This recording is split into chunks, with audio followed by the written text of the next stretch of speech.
Sejujurnya, masalahnya adalah pakaian ibu mertuaku malam itu. Beliau mengenakan gaun yang lebih memperlihatkan lekuk tubuhnya dari biasanya. Setiap kali beliau bolak-balik di dapur atau duduk di sofa, pandanganku selalu tertuju padanya. Ini tidak benar. Aku tahu itu di kepalaku, tetapi tubuhku jujur. Aku masuk ke kamar, mengunci pintu dan duduk di kursi. Aku tidak punya pilihan selain menyelesaikannya sendiri. Awalnya, aku mencoba membayangkan wanita lain.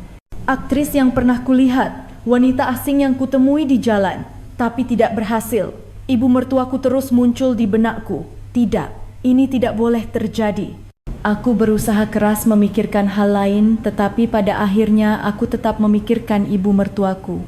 Aku tidak bisa mengendalikan apa yang muncul di pikiranku. Saat itulah napasku mulai memburu. Pintu berderit terbuka. Aku yakin sudah menguncinya. Kemeja untuk besok sudah ibu setrika. Ibu mertuaku masuk ke dalam kamar sambil membawa kemeja. Dan beliau melihat semuanya. Beliau melihatku duduk di kursi, posisi tanganku dan ekspresi wajahku. Sebuah bencana besar telah terjadi.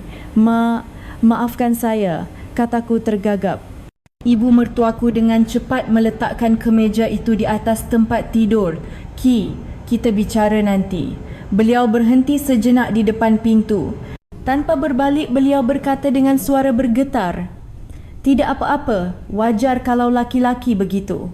Tapi aku tidak tahu saat itu bahawa insiden ini akan mengubah hubungan kami sepenuhnya." Sebelum cerita dimulai, dukungan anda melalui subscribe dan like akan sangat berarti bagi saya. Kalau begitu, mari kita mulai ceritanya sekarang. Nama saya Baskara Aditama. Usia saya 42 tahun ini. Mungkin terdengar berlebihan jika menyebut diri saya seorang pengusaha sukses di bidang konstruksi, tetapi saya menjalankan sebuah perusahaan konstruksi skala menengah yang saya bangun dengan keringat selama lebih dari 20 tahun setelah merantau dari desa dengan tangan kosong. Saya tinggal di sebuah penthouse luas di Jakarta Selatan dan hidup dalam kemapanan finansial.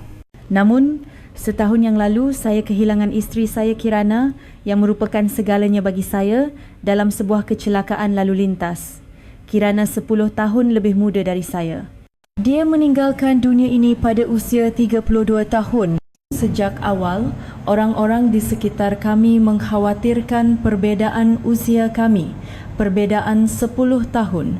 Apa tidak terlalu banyak? Nanti kamu bisa menyesal, kata-kata seperti itu tak terhitung seringnya ku dengar. Tetapi bagiku, Kirana adalah cinta pertamaku dan terakhirku. Sifatnya yang ceria dan hangat menjadi cahaya dalam hidupku yang keras. Setelah cahaya itu padam, aku benar-benar hancur. Aku menyibukkan diri dengan pekerjaan seperti orang gila, tetapi setiap kali pulang ke rumah yang kosong, kehampaan selalu menghampiriku. Kulkas selalu kosong, ruang tamu terlalu sunyi, dan tempat tidur terasa terlalu luas. Haruskah aku hidup seperti ini? Aku tertidur dengan pemikiran seperti itu setiap malam. Setelah pemakaman, ibu mertuaku sering datang berkunjung. Meskipun kesedihan karena kehilangan Kirana, putri satu-satunya pasti sangat besar, beliau tidak bisa tinggal diam melihatku tidak makan dan tidak tidur dengan benar. "Baskara, kamu sudah makan?" Kata-kata pertama yang diucapkan ibu mertuaku saat datang masih terngiang di telingaku. Aku tidak bisa menjawab apa-apa dan hanya mengangguk. Ibu mertuaku membuka kulkas tanpa berkata apa-apa lalu menghela napas. "Bagaimana bisa kamu hidup seperti ini? Betapa khawatirnya Kirana di surga nanti." Sejak hari itu, ibu mertuaku datang 3 atau 4 kali seminggu. Beliau membuatkan lauk pauk, mencuci pakaian dan merapikan rumah. Terkadang beliau hanya duduk di sofa ruang tamu menemaniku dalam diam. Kami adalah satu-satunya orang yang saling memahami karena kehilangan orang yang sama dan hanya dengan berbagi kesedihan kami sudah merasa terhibur. Ibu mertuaku juga seorang diri. Ayah mertuaku telah meninggal 5 tahun yang lalu. Yang hidup harus tetap hidup. Suatu malam, ketika kami makan malam bersama dan ibu mertuaku tersenyum getir, aku merasakan emosi yang aneh. Perbezaan usia antara aku dan ibu mertuaku hanya 13 tahun. Meskipun aku memanggilnya ibu mertua, sebenarnya usia kami lebih dekat ke kakak adik. Ibu mertuaku melahirkan putrinya pada usia awal 20-an dan masih mempertahankan penampilan yang muda dan anggun. Mungkin karena beliau rutin melakukan yoga dan jalan pagi, beliau terlihat begitu sehat dan bersemangat, sulit dipercaya usianya sudah 55 tahun. Beberapa bulan berlalu, aku yang awalnya bahkan kesulitan untuk makan, perlahan mulai menyantap makanan yang disiapkan ibu mertuaku. Rutinitas pergi ke kantor meski dengan paksa bekerja lalu pulang untuk makan malam bersama ibu mertuaku terus berulang dan kesedihan di hatiku pun perlahan mulai menemukan tempatnya. Belum sepenuhnya hilang tetapi tidak lagi terasa sesesak napas seperti dulu.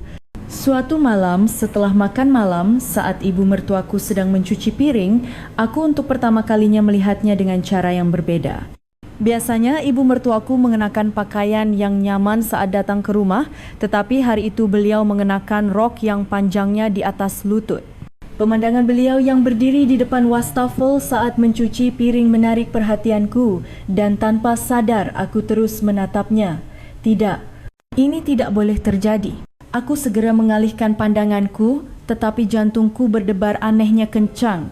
Sejak saat itu, setiap kali ibu mertuaku datang, muncul ketegangan yang aneh. Beberapa minggu berlalu, kunjungan ibu mertuaku mulai jarang. Dari yang tadinya datang 3 atau 4 kali seminggu, kini menjadi sekali seminggu lalu sekali dalam 2 minggu. Akhir-akhir ini ibu tidak datang, gumamku sambil menatap kulkas yang kosong. Aku merindukan lauk pauk buatan ibu mertuaku dan aku merindukan obrolan kami saat makan malam bersama. Di atas segalanya aku merindukan ibu mertuaku. Aku ragu-ragu untuk meneleponnya, tetapi akhirnya kuurungkan. Ibu mertuaku juga punya kehidupannya sendiri. Tidak mungkin beliau terus-menerus mengurusku. Namun ada kekosongan di salah satu sudut hatiku. Setiap kali pulang kerja, aku selalu membuka pintu depan dengan harapan kalau ibu mertuaku datang, tetapi yang kutemukan selalu rumah yang kosong. Sebulan berlalu dengan cepat. Suatu Sabtu sore, ponselku berdering. Itu dari ibu mertuaku. Ternyata ada masalah dengan renovasi total apartemen tempat tinggalnya. Uang kompensasi sudah keluar tapi sulit mencari tempat tinggal sementara sebelum dapat rumah baru, kata ibu mertuaku sambil menghela napas. Tanpa ragu, aku menawarkan ibu tinggallah di rumah saya. Ada kamar kosong, lebih baik daripada tinggal sendiri. Sejujurnya, aku juga merasa sangat kesepian tinggal sendirian. Di penthouse yang luas ini ada 4 kamar, tetapi hanya aku yang menempatinya, membuat rumah terasa begitu kosong. Kupikir, jika ibu mertuaku ada di sisiku, kekosongan yang ditinggalkan istriku akan sedikit terisi. Ibu mertuaku berpikir cukup lama. Apa tidak apa-apa? Apa kamu tidak akan merasa tidak nyaman? Sama sekali tidak, Bu. Justru saya yang akan merasa lebih nyaman. Akhirnya ibu mertuaku menerima tawaranku. Beliau memilih kamar tamu yang paling jauh dari kamarku dan kami sepakat untuk hidup dengan menjaga jarak yang pantas. Siang hari kami melakukan kegiatan masing-masing dan malam hari kami makan malam bersama. Beberapa hari pertama memang seperti itu. Kami saling menghormati ritme hidup masing-masing dan hidup tanpa rasa tidak nyaman. Namun, perubahan aneh mulai terjadi seiring kami tinggal di ruang yang sama. Ibu mertuaku secara alami mengambil alih pekerjaan rumah tangga. Kalau ada cucian kotor, sini biar ibu yang cuci sekalian. Ah, tidak apa-apa Bu, biar saya saja, tidak apa-apa. Lagi pula ibu juga mau mencuci, lebih praktis kalau sekalian. Aku pun menyerahkan cucianku dan beberapa hari kemudian, di depan pintu kamarku, ada tumpukan cucian yang sudah dilipat rapi. Di dalamnya, termasuk pakaian dalamku. Wajahku memerah. Ibu mertuaku juga mencucikan pakaian dalamku. Saat makan malam, aku dengan canggung berkata, Bu, biar pakaian dalam saya cuci sendiri saja. Kenapa? Bukan barang kotor kan? Cucian ya cucian. Ibu mertuaku tertawa seolah tak ada apa-apa. Kita tinggal bersama, jangan terlalu memikirkan hal seperti itu. Sejak saat itu, ibu mertuaku dengan santai mencuci semua pakaianku. Awalnya aku merasa canggung, tetapi lama-kelamaan menjadi terbiasa. Tidak, mungkin keterbiasaan itulah yang menjadi masalah. Fakta bahawa ibu mertuaku memegang, mencuci dan melipat pakaian dalamku menjadi hal yang wajar. Apakah kedekatan itu tanpa sadar telah mengaburkan batas di antara kami? Masalah yang lebih besar dimulai setelahnya. Ketika aku bangun di pagi hari, ibu mertuaku sudah berada di dapur menyiapkan sarapan. Pemandangan beliau mengenakan selemik, memegang wajan dan bersenandung kecil terasa begitu alami. Pemandangan beliau membaca buku di ruang tamu atau duduk di sofa menonton drama juga sering kulihat. Terutama pemandangan beliau duduk di ruang tamu sambil minum teh setelah jalan-jalan sore seringkali menarik perhatianku. Ibu mertuaku biasa mengenakan pakaian santai di rumah, tetapi terkadang beliau mengenakan gaun atau rok di atas lutut. Caranya menyelangkan kaki tanpa sengaja saat duduk di sofa dan betis mulusnya yang terlihat setiap kali selalu menarik pandanganku. Ini tidak benar. Aku mencoba mengendalikan diri. Namun, tubuh ibu mertuaku yang sehat dan energik terus menarik perhatianku. Sulit dipercaya bahwa usianya sudah 55 tahun, tubuhnya terawat dengan sangat baik. Malam hari aku semakin sulit tidur. Sisi maskulinku yang telah tertidur lelap sejak kepergian istriku perlahan mulai bangkit. Dan itu tertuju pada ibu mertuaku. Suatu hari aku mengamati ibu mertuaku dengan saksama. Bentuk matanya, bentuk bibirnya, ekspresinya saat tertawa. Ibu mertuaku mirip dengan istriku. Tidak, lebih tepatnya istriku yang mirip dengan ibu mertuaku. Kirana adalah versi muda dari ibu mertuaku dan ibu mertuaku adalah versi dewasa dari Kirana. Saat menyadari fakta itu, aku menjadi semakin bingung.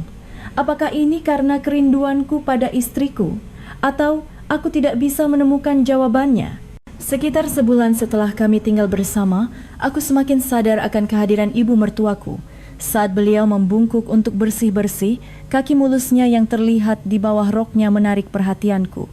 Saat beliau duduk di sofa dengan kaki yang dirapatkan dengan rapi, setiap kali tangannya yang terulur tanpa sengaja bersentuhan dengan tanganku, jantungku berdebar kencang. Bahkan di kantor, aku terus memikirkan ibu mertuaku. Hari ini ibu suka makan apa ya? Pulang kerja nanti beli buah kesukaan ibu. Aku merasa asing dengan diriku sendiri yang bekerja sambil memikirkan hal-hal seperti itu. Dan aku mulai menantikan saat pulang ke rumah. Dulu aku takut pada rumah yang kosong, tetapi sekarang aku bersemangat untuk kembali ke rumah di mana ibu mertuaku berada. Sudah pulang? Begitu aku membuka pintu depan, ibu mertuaku menyambutku dengan senyum cerah. Makan malam sudah siap, mandi sana, lalu kita makan. Satu kalimat itu terasa begitu hangat. Saat makan malam, kami sering berbagi cerita tentang apa yang terjadi hari itu. Hari ini saya berhasil dapat satu kontrak di kantor. Wah, hebat sekali, selamat ya. Ibu mertuaku dengan tulus mendengarkan ceritaku dan ikut senang. Setiap kali itu terjadi, aku akan menatap wajahnya. Saat mata kami bertemu, jantungku berdebar kencang. Apa ini? Perasaan apa ini sebenarnya? Aku tahu, ini bukan sekadar rasa terima kasih. Suatu Sabtu sore, karena hari libur, aku berada di rumah. Ibu mertuaku sedang melakukan yoga di ruang tamu. Pemandangannya yang perlahan menggerakkan tubuhnya di atas matras yoga begitu anggun. Beliau mengenakan legging dan kaus tanpa lengan dan pakaian itu semakin menonjolkan lekuk tubuhnya. Aku pura-pura minum kopi di dapur sambil mengamatinya. Setiap gerakan membungkukkan pinggang, meregangkan kaki, mengangkat lengan, semua terekam di mataku. Sulit dipercaya itu adalah tubuh seorang wanita berusia 55 tahun. Paha yang kencang, pinggang yang ramping, garis bahu yang lembut. Ibu mertuaku benar-benar wanita yang cantik, pikirku. Saat itu, ibu mertuaku menoleh dan melihatku. Kenapa? Butuh sesuatu. Tidak bu, hanya saja. Aku segera mengalihkan pandanganku. Ibu mertuaku tersenyum. Bisa tolong buatkan secangkir kopi? Haus sekali rasanya. Baik bu, aku membuatkan kopi dan memberikannya kepada ibu mertuaku. Saat beliau menerima kopi sambil duduk di atas matras yoga, ujung leggingnya yang tersingkap di atas lutut menarik perhatianku. Jantungku kembali berdebar kencang. Apa yang sedang kulakukan? Aku kembali ke kamarku, tetapi bayangan ibu mertuaku tidak bisa hilang dari benakku. Malam itu aku tidak bisa tidur. Bayangan ibu mertuaku terus muncul. Pemandangan saat beliau yoga, saat menyiapkan makanan, saat duduk di sofa dengan kaki disilangkan. Apa yang sedang kulakukan? Aku membenamkan wajahku ke bantal. Aku tahu ini salah, tetapi hatiku sudah di luar kendaliku. 1,5 bulan telah berlalu sejak aku tinggal bersama ibu mertuaku. Aku tidak bisa lagi menyangkal perasaanku. Setiap kali ibu mertuaku melakukan pekerjaan rumah, setiap kali beliau tersenyum, setiap kali aku mendengar suaranya, hatiku bergejolak. Terutama saat beliau mengenakan rok di atas lutut, aku bingung harus mengarahkan pandanganku kemana. Di kantor pun aku mulai tidak bisa berkonsentrasi. Saat sedang melihat dokumen, tiba-tiba teringat ibu mertuaku dan saat rapat pun sering melamun. Bisa gawat kalau begini terus, aku mencela diriku sendiri tetapi tidak berhasil. Ibu mertuaku sepertinya juga merasakan sesuatu. Beliau sepertinya menyadari bahwa caraku menatapnya telah berubah. Terkadang saat mata kami bertemu, beliau akan lebih dulu mengalihkan pandangannya. Dan sepertinya beliau mencoba menjaga jarak sedikit lebih jauh dariku. Saat makan malam pun kami tidak bisa mengobrol senyaman dulu. Keheningan canggung sering terjadi dan kami bertindak hati-hati sambil saling menyadari kehadiran satu sama lain. Suatu Jumaat malam hari itu aku sangat stres di kantor. Bahkan setelah pulang ke rumah, hatiku tidak tenang. Setelah makan malam, aku masuk ke kamarku. Aku mandi dan berbaring di tempat tidur tetapi tidak bisa tidur. Aku terus memikirkan ibu mertuaku. Aku teringat pakaian yang dikenakan ibu mertuaku malam ini. Gaun yang panjangnya sedikit di atas lutut. Setiap kali beliau bolak-balik di dapur untuk menyiapkan makan malam, pemandangan itu selalu menarik perhatianku. Aku duduk di kursi di samping tempat tidur. Ini tidak benar, pikirku. Tetapi tubuhku bereaksi. Ini adalah pertama kalinya aku merasakan perasaan seperti ini sejak istriku meninggal. Aku bangkit dan berjalan ke pintu. Terdengar bunyi klik. Sudah kukunci. Pikirku lega dan kembali duduk di kursi. Aku tidak punya pilihan selain menyelesaikannya sendiri. Aku memejamkan mata, mengatur napas dan fokus pada sensasi yang sudah lama tidak kurasakan. Awalnya, aku mencoba membayangkan hal lain. Wajah aktris yang pernah kulihat, wanita asing yang kutemui di jalan, tapi tidak berhasil. Bayangan ibu mertuaku terus muncul. Pemandangan malam ini mengenakan gaun dan bolak-balik di dapur, duduk di sofa dengan kaki disilangkan. Ekspresinya saat tertawa. Tidak, ini tidak boleh terjadi. Kepalaku berpikir begitu. Tetapi tubuhku jujur. Semakin aku memikirkan ibu mertuaku, semakin kuat reaksinya. Aku pun akhirnya fokus pada bayangan ibu mertuaku. Napasku menjadi lebih cepat. Saat itulah, tok tok, Baskara. Suara ketukan pintu diiringi suara ibu mertuaku. Aku terkejut dan menghentikan gerakanku. Tetapi aku tidak punya waktu untuk menjawab. Derit. Terdengar suara pintu terbuka. Padahal sudah kukunci. Ternyata tidak terkunci dengan benar. Kemeja untuk besok sudah ibu setrika. Ibu mertuaku masuk ke dalam kamar sambil membawa kemeja dan beliau berhenti.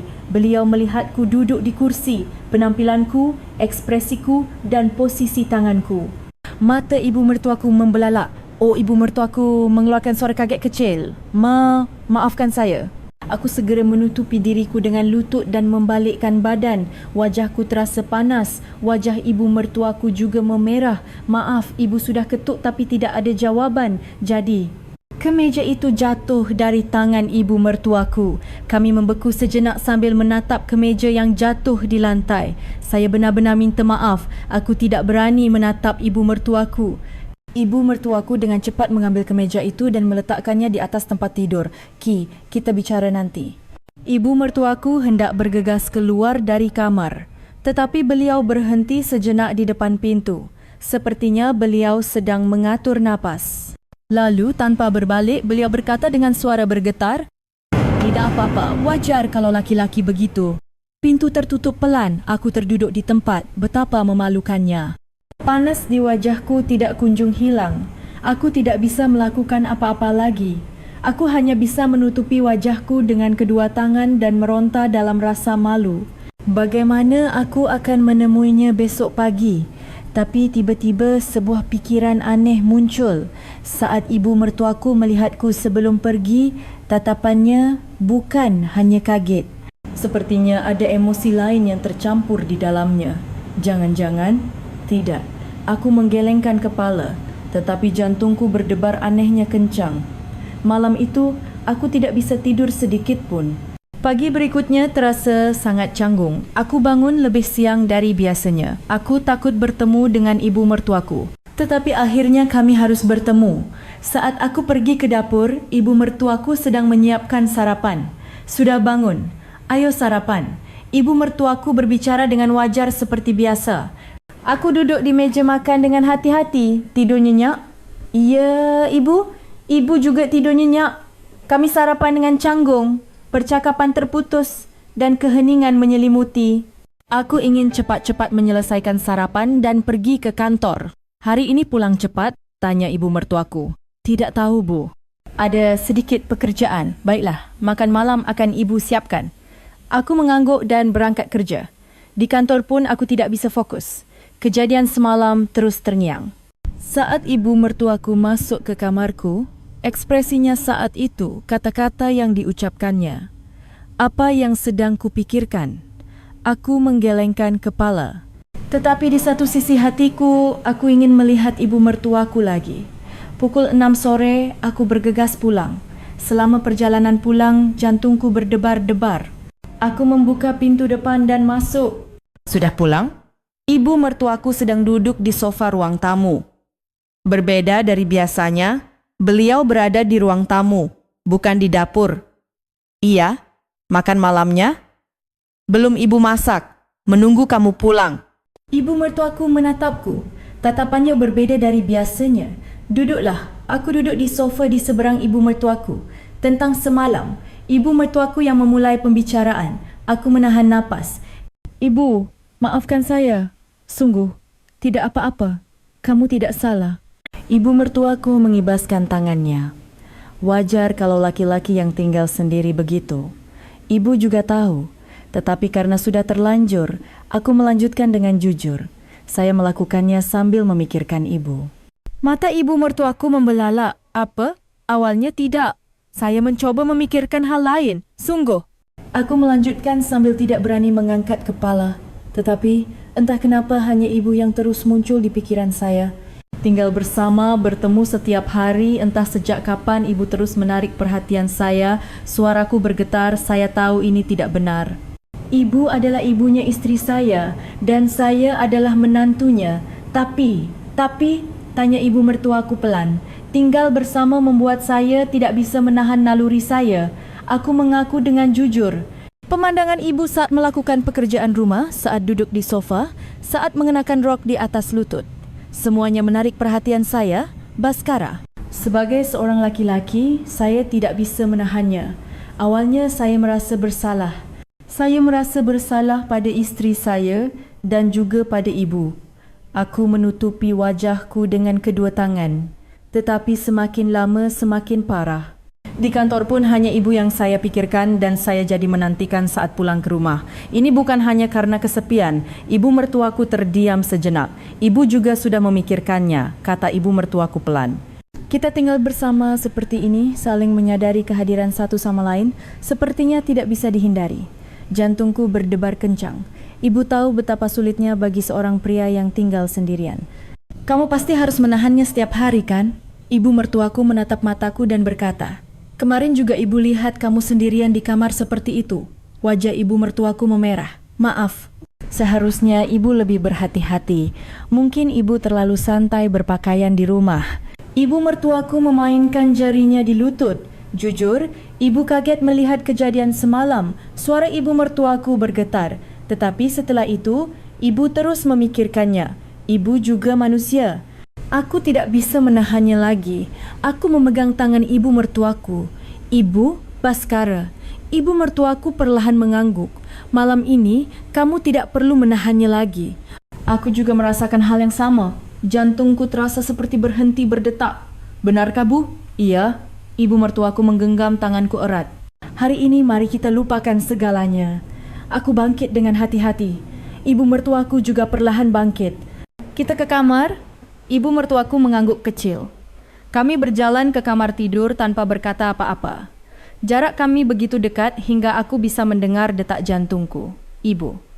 Iya, aku menatap wajah ibu mertuaku, wajah yang mirip dengan istriku.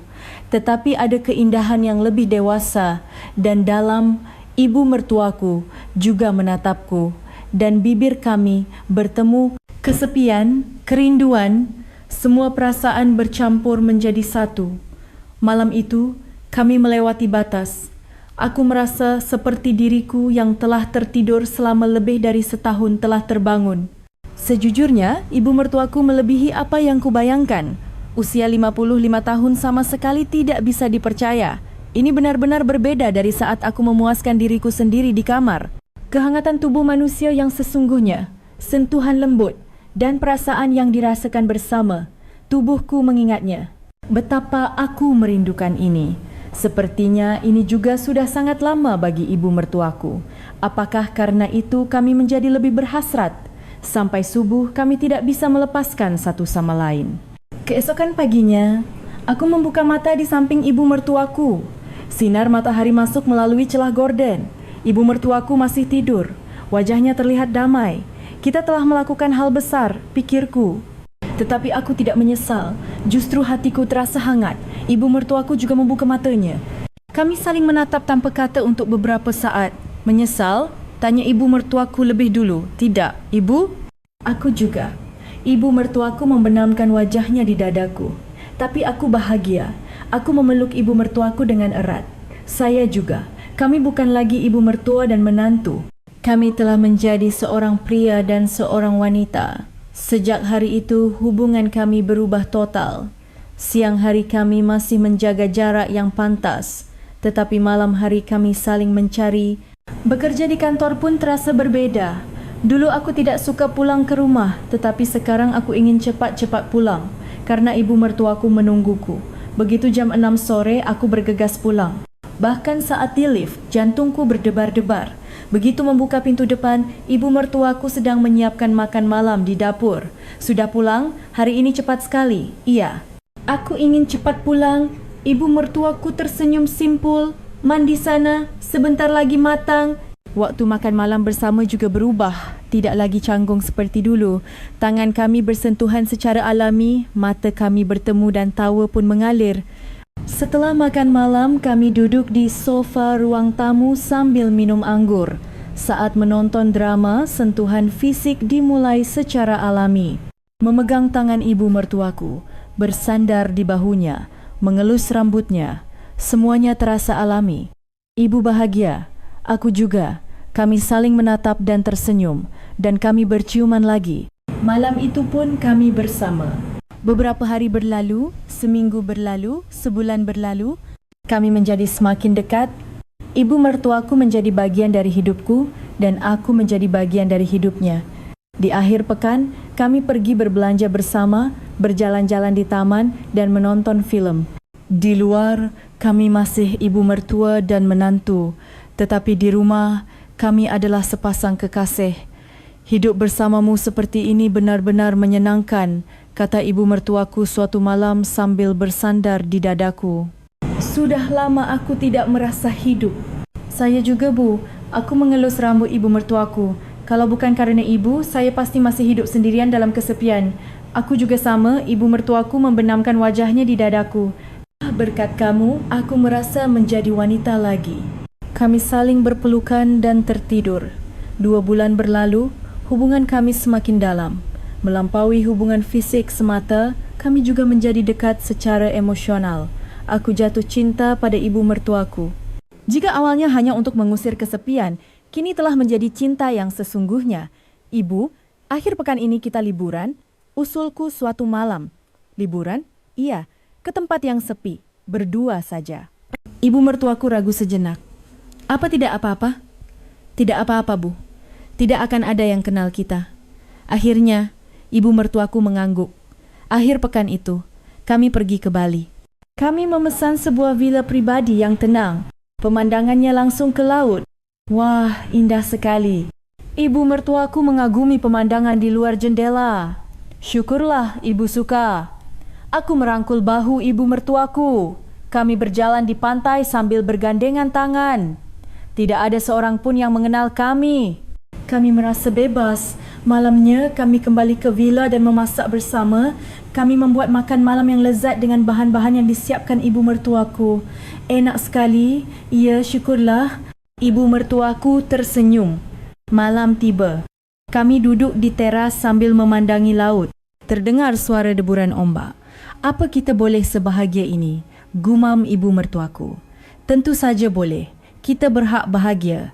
Aku memegang tangan ibu mertuaku. Ibu mertuaku menatapku. Terima kasih. Saya yang lebih berterima kasih.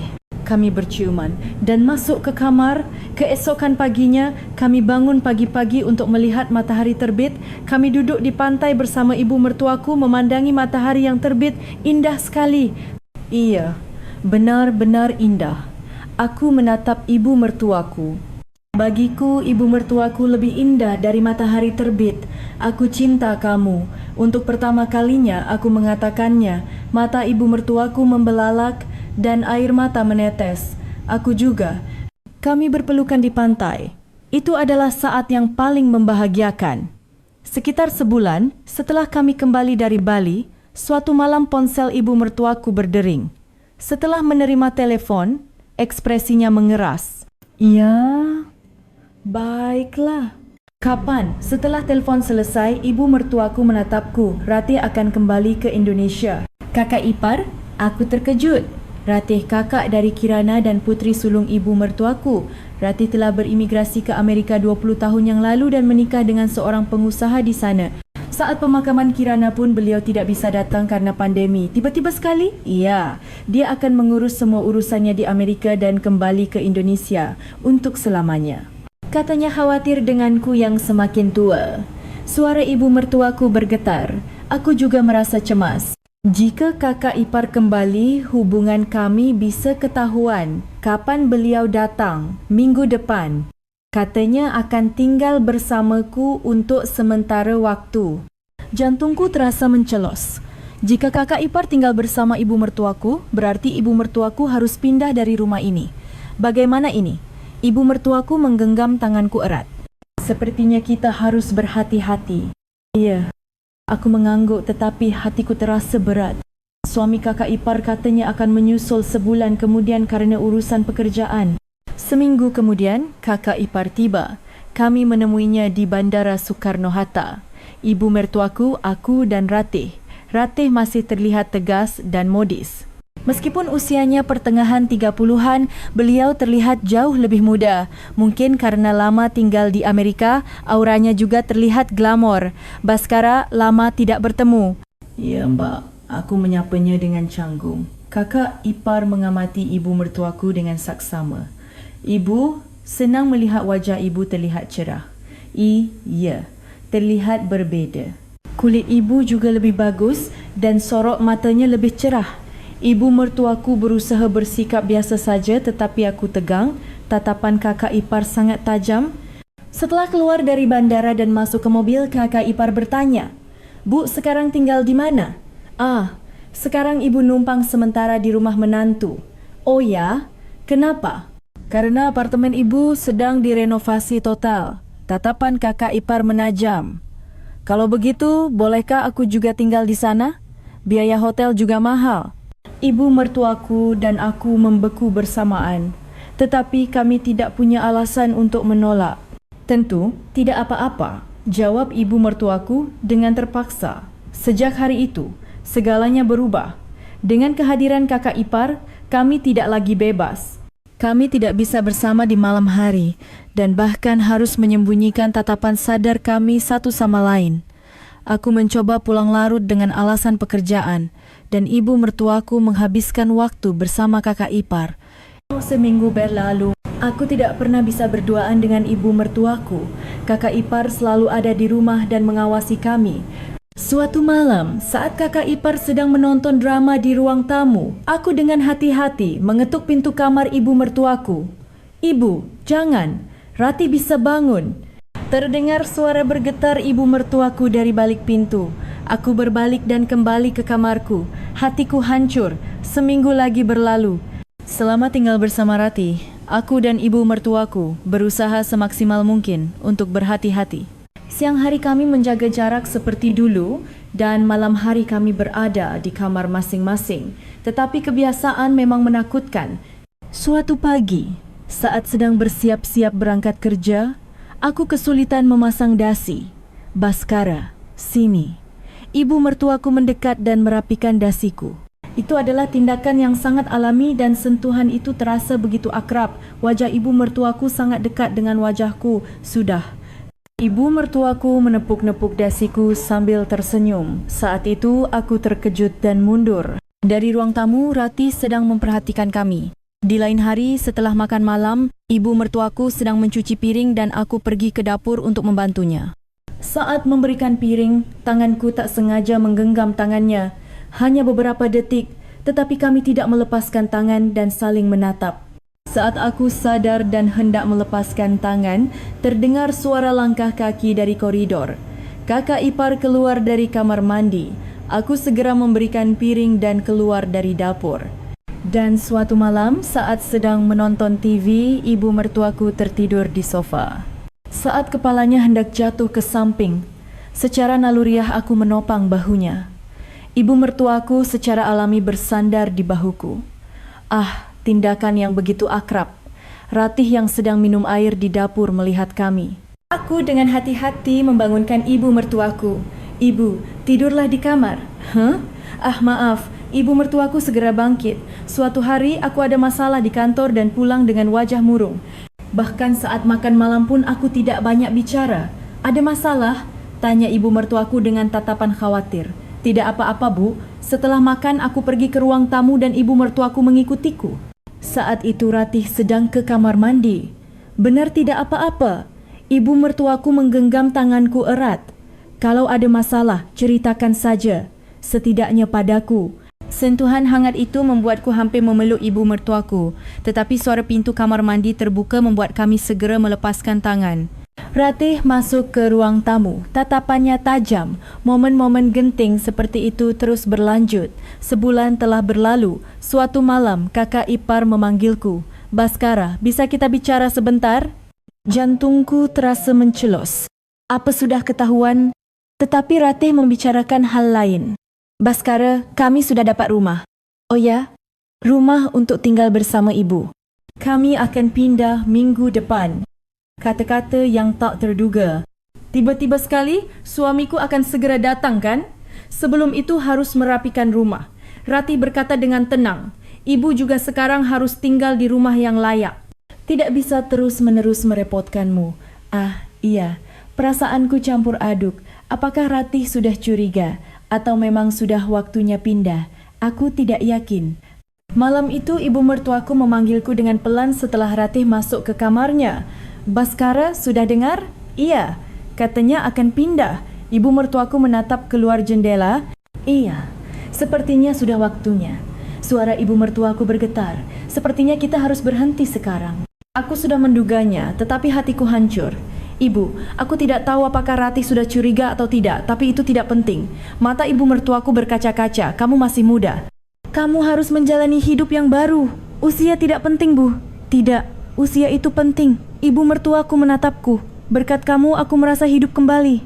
Merasa terlahir kembali sebagai seorang wanita. Aku benar-benar berterima kasih. Saya juga, Bu. Tapi sekarang aku harus melepaskanmu. Demi kebaikanmu, aku menahan air mata. Ibu, maafkan aku, dan aku benar-benar bahagia. Ibu mertuaku menggenggam tanganku erat. Kamu harus bahagia. Pastikan kamu bertemu orang yang baik. Aku memeluk ibu mertuaku. Itu adalah pelukan terakhir kami. Seminggu kemudian, ibu mertuaku dan kakak ipar mendapatkan apartemen baru. Mereka memutuskan untuk tinggal bersama di apartemen luas yang disiapkan oleh kakak ipar. Di hari pindahan, aku membantu memindahkan barang-barang. Saat memasukkan barang-barang ibu mertuaku ke dalam truk, perasaanku campur aduk. Sekarang benar-benar berakhir. Saat kakak ipar pergi sebentar, aku dan ibu mertuaku berbicara untuk terakhir kalinya. Hiduplah dengan baik, kata ibu mertuaku sambil memegang tanganku. Ibu juga, aku tidak apa-apa. Ibu mertuaku tersenyum tetapi matanya basah. Kamu harus bertemu orang yang baik dan bahagia lagi. Ibu berjanjilah, aku mengangguk. Saya berjanji, saat mata kami bertemu untuk terakhir kalinya, kami tersenyum tanpa kata. Terima kasih. Aku juga. Tanpa perlu berkata-kata, kami saling memahami perasaan masing-masing. Truk itu berangkat. Aku berdiri di tempat itu, menatap truk itu hingga menghilang dari pandangan. Kakak ipar mendekatiku, Baskara. Iya, Mak. Sekarang, hiduplah dengan bahagia dan temukan orang yang baik. Aku menundukkan kepala. Baik, Mbak. Kakak ipar menepuk bahuku. Sejak hari itu aku kembali sendirian, tetapi kali ini berbeza, ada kenangan hangat yang tersisa di hatiku. Waktu yang kuhabiskan bersama ibu mertuaku, saat-saat kami saling menghibur dan mencintai, itu bukan rasa bersalah, melainkan kenangan indah yang tersisa. Beberapa bulan kemudian, aku bertemu dengan seorang wanita di sebuah acara perusahaan. Usianya sebaya dan dia memiliki kepribadian yang hangat dan ceria. Aku mendekatinya dengan hati-hati. Itu adalah awal yang baru. Ibu mertuaku juga sesekali mengirim pesan. Baik-baik saja? Iya, Bu. Ibu juga sehat-sehat? Ya? Iya. Kamu juga harus bahagia? Iya, Bu. Ibu juga. Kami saling melepaskan tetapi tidak sepenuhnya melupakan. Terkadang saat teringat ibu mertuaku, aku tersenyum. Terima kasih ibu mertua, aku juga berterima kasih. Begitulah, cerita kami berakhir dengan tenang. Tanpa rasa bersalah maupun penyesalan, hanya menyisakan kenangan yang hangat. Terima kasih telah menyimak cerita panjang ini sampai akhir. Jika ada yang mendengarkan sampai di sini, mohon tinggalkan komentar sudah menyimak dengan baik beserta subscribe dan like. Itu akan sangat membantu saya. 110 seconds.